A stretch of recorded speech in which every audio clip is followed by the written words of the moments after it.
안녕하세요. 누구나 줄 서는 식당의 사장님이 될 수 있다. 무패장사의 박호영입니다. 이번 영상은 무패장사의 실마리 코너입니다. 오늘 실마리 코너에서 다룰 주제는 컨셉입니다. 식당의 컨셉.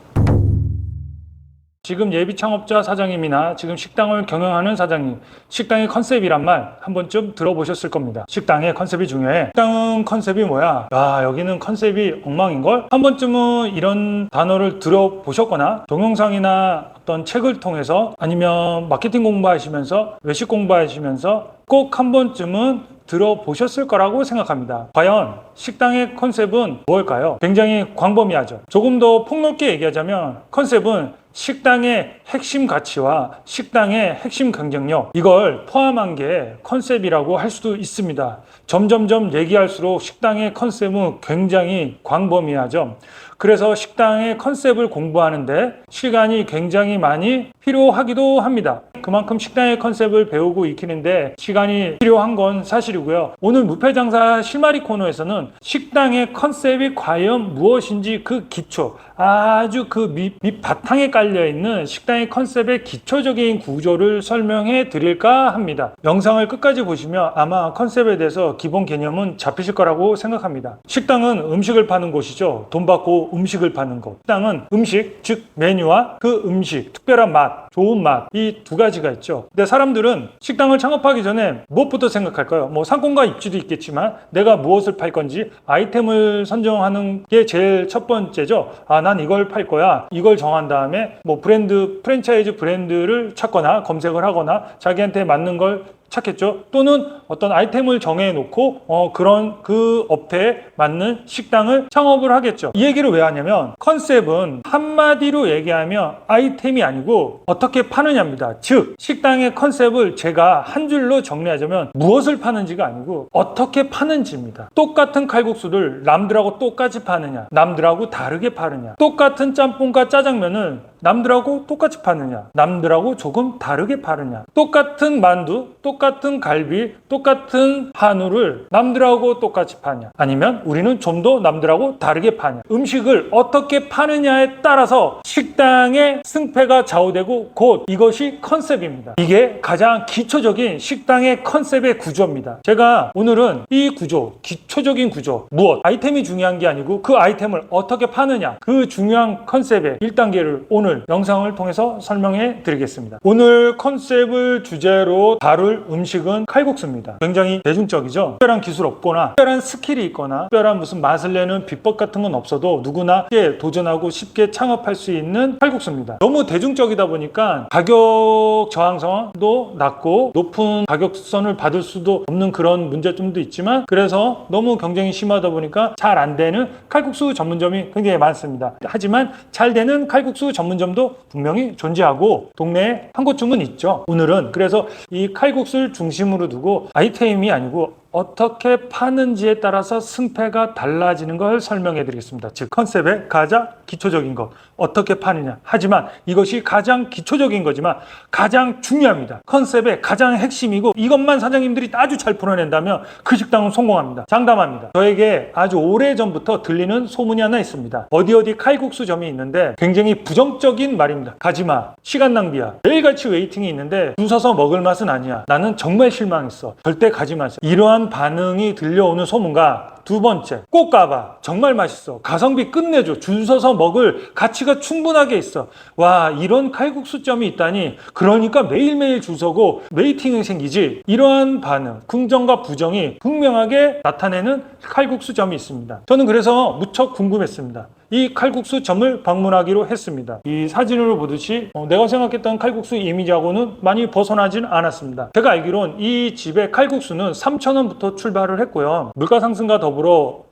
조금씩 올라서 지금은 5,000원입니다. 그런데 양이 어마어마합니다. 둘이 먹어도 아마 남을 양이에요. 저는 이 칼국수점에서 식사를 하는 동안 와, 이 집 진짜 컨셉 하나는 제대로 잡았다. 그러니까 성공할 수밖에 없고, 그러니까 웨이팅이 매일매일 생기지.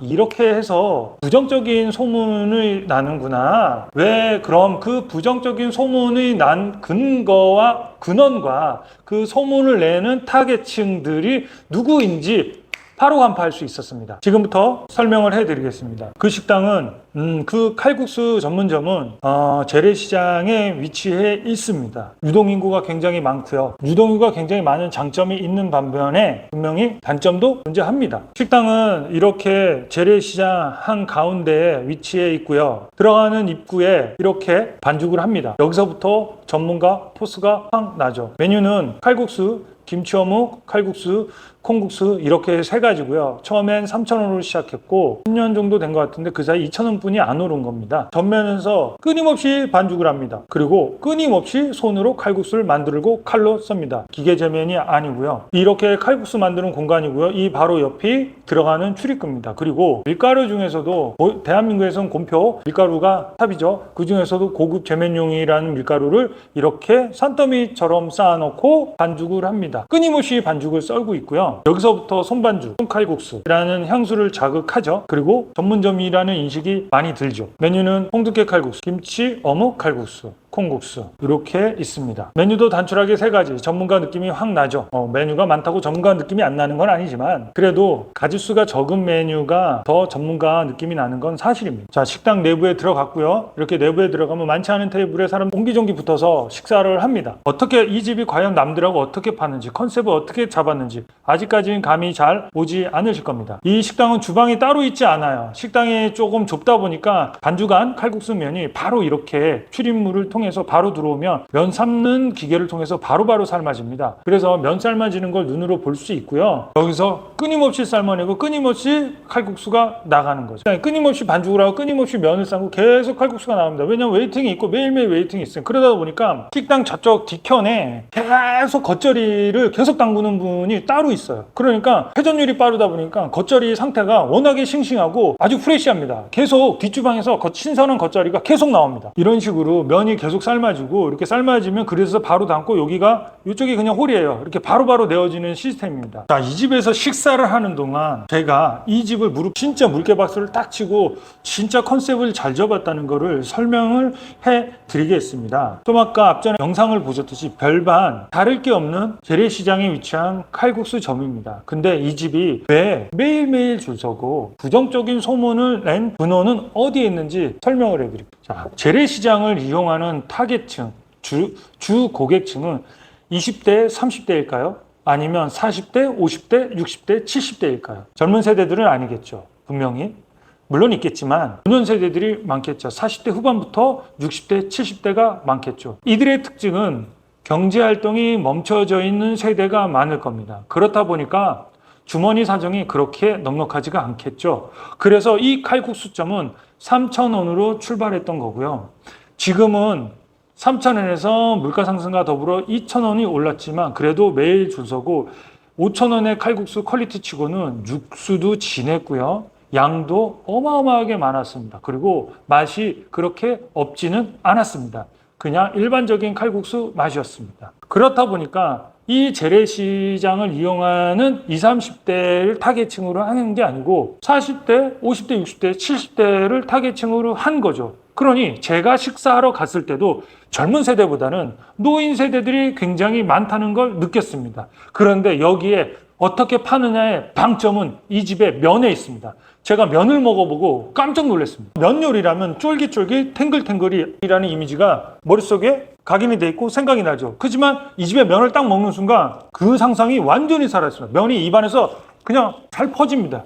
그러니까 이 얘기가 무슨 얘기냐면 면이 탱글탱글하고 쫄깃쫄깃한 식감으로 담아져 와서 온 게 아니고 이미 면은 너무 푹 익혀서 왔습니다. 그러고서 그때 머리를 딱 쳤죠. 아, 이 집은 일부러 이렇게 해서 파는구나라는 걸 알았습니다. 왜? 50대, 60대, 70대가 주로 이용하는 식당이니까. 그러니까 면을 푹 익힙니다. 그 사람들은 뭐 치아가 안 좋은 사람도 있을 뿐더러 그 사람들의 식감에는 기성세대들, 즉 20대, 30대들이 먹는 식감, 그 쫄깃쫄깃한 식감이 이 타겟층들한테는, 노년 타겟층한테는 그게 조금 불편한 식감이라는 걸 이 칼국수 사장님은 간파를 한 겁니다. 그래서 이 칼국수 사장님은 그 세대, 이 칼국수를 먹어줄 세대, 팔아줄 세대들이 좋아하는 식감이 어떤 거냐? 아, 면을 푹 익혀서 나가자라는 컨셉을 잡은 겁니다. 그걸 저는 눈으로 확인을 했는데요. 아까도 얘기했듯이 주방이 따로 있지 않고 면을 바로 홀에서 삶고 있는 걸 볼 수가 있습니다. 그래서 내 칼국수는 언제 나오지? 이걸 다 볼 수가 있는데, 그래서 면 삶는 걸 자세히 봤더니 보통 면은 2분에서 3분 정도를 삶으면 쫄깃쫄깃하고 탱글탱글한 식감, 반죽에 따라서 틀리기도 하겠지만 보통 2분, 3분이면 면은 충분히 익는 그런 시간입니다. 근데 이 집은 면을 무려 5분을 삶습니다. 5분. 볼까요? 타이머? 여기 보이시는지 모르겠지만 5분입니다. 제가 눈으로 확인을 했고요. 저도 음식점을 하고 있지만 면을 펄펄 끓는 가마솥에 넣었는데 건지질 않는 거예요. 너무 오래 삶는 거예요. 그래서 왜 저렇게 오래 삶지? 타이머가 울려서 건져내서 나왔는데 이제서야 먹어보고 왜 이렇게 오래 삶았지? 먹어보고 알았고, 타이머를 직접 눈으로 확인하니까 5분을 삶았고, 그제서야 일부러 그러는구나. 이 칼국수집을 팔아줄 사람들은 50대, 60대, 70대가 많으니 그들의 식감에 맞췄고 그들의 주머니 사정에 맞췄으니 3,000원부터 시작했고, 지금은 물론 5,000원이지만 5,000원의 양을 굉장히 푸짐하게 해줍니다. 2명이 와서 먹어도 굉장히 푸짐하게 해줍니다. 이 집의 컨셉은 똑같은 칼국수이지만 어떻게 팔아요? 재래시장을 이용하는 타겟층을 완전히 분석을 해서 우리는 20대, 30대한테 팔지 않겠다. 우리의 주 타겟층은 40대, 50대, 60대, 70대. 우리의 타겟층은 이 타겟층이다. 노년층 타겟층이다. 그러니 우리의 칼국수는 쫄깃쫄깃 탱글탱글이 아닌 조금 퍼진 칼국수다. 잘 보세요. 저한테 들리는 부정적인 소문 보세요. 가지마, 시간 낭비야, 맛없어 하는 라는 소문이 들렸어요. 그 소문을 낸 근원지는 과연 어디일까요? 20대, 30대겠죠. 그들한테는 이 칼국수가 굉장히 맛이 없고 쫄깃쫄깃 탱글탱글하지도 않고 젓가락으로 뜨면 흐물흐물하고 입으로 넣었을 때도 식감이 별로 좋지 않았죠. 거기서부터 이미 인상이 맛이 없어 이렇게 돼버리니까 이 집의 겉절이도 맛이 없고 이 집은 다 비위생적으로 보이고 계속 부정만 보이죠. 아무리 싸게 받아도 나와서 좋은 경험을 하지 못했다고 생각하니까 소문을 그렇게 내겠죠. 하지만 이 집에서 정말 맛있게 먹은 사람들은 50대, 60대, 70대라고 하죠. 그분은 뭐라고 소문냈어요? 정말 끝내줘. 겉절이도 맛있고 칼국수 아주 식감도 좋아. 이런 소문이 나겠죠. 그러니 저한테 두 가지 소문이 들렸고 가서 맛보았더니 어떠한 타겟층인지 알았고 어떠한 컨셉인지 이제 분석이 다 끝냈죠. 이 칼국수점의 처음에 컨셉의 구조는 20대, 30대가 아니고 50대, 60대, 70대라는 것을 알게 된 거죠. 그리고 50대, 70대가 좋아하는 칼국수를 만들어서 팔게 된 거죠. 컨셉은 정해졌고 그 컨셉대로 꾸준하게 팔다 보니 입소문이 났고 매일매일 줄 서는 집이 됐습니다.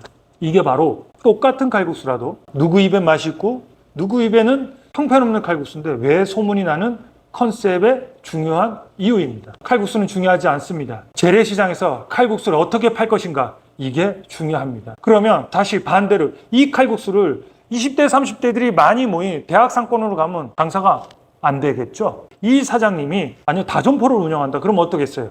재래시장만 들어가는 거. 또는 60대, 50대, 60대, 70대가 굉장히 많이 분포되어 있는 상권으로 들어가야 똑같은 성과를 낼 수 있겠죠. 이 집은 컨셉을 어떻게 파는가를 어디에서 정했냐면 우리 칼국수를 팔아줄 타겟층이 과연 누군지를 정확하게 분석하고 그들이 좋아하는 칼국수를 만든 겁니다. 어떻게 파느냐를 이 칼국수점은 이렇게 정한 겁니다. 컨셉은 단순하게 이 칼국수에 빗대어서 이렇게 하는 방법도 있지만 굉장히 수천, 수만 가지의 컨셉이 있습니다. 이건 그 중에 하나입니다. 머리가 좋으신 분이나 또는 응용력이 빠르거나 또는 관찰력이 좋으신 분들은 분명히 지금 무릎팍 탁 치고 바로 적어야 하고 캐치하시거나 인사이트를 얻으신 분이 분명히 있을 겁니다. 자, 만약에 없다면 우리 이렇게 한번 해보죠. 내 점포를 찾는 고객의 고객층은 과연 나이대가 어떻게 되는지 한번 우리도 이 칼국수 전문점처럼 파악 한번 해볼까요? 그리고 파악한 결과대로 우리 음식이 그 사람들에 맞는 성향대로 팔고 있는지 점검 한번 해봐도 나쁘지 않을 것 같은데요. 그렇죠. 이렇게 뭐든지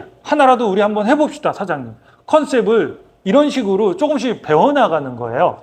이제 아셨겠죠? 저도 처음엔 어려웠지만 이런 걸 조금씩 배우고 조금씩 실행하고 나도 따라 하다 보니 저도 보는 눈이 생겼고 분석할 수 있는 능력이 생긴 겁니다. 컨셉, 무엇을 파는 게 중요한 게 아니고 어떻게 파느냐가 중요하다는 것을 칼국수 전문점 사례를 들어서 설명해 드렸습니다. 영상을 보신 분들이 조금이나마 인사이트를 얻고 무릎팍을 탁 치고 바로 저거야! 내가 왜 저걸 몰랐지? 이런 걸 얻으셨으면 좋겠습니다. 궁금한 점은 댓글 남겨주시면 제가 영상을 제작하거나 주제를 삼는 데 큰 도움이 됩니다. 끝까지 보신 분은 도움이 됐다면 구독과 좋아요를 부탁드리겠습니다. 감사합니다. 끝났다. 밥 먹으러 가야지.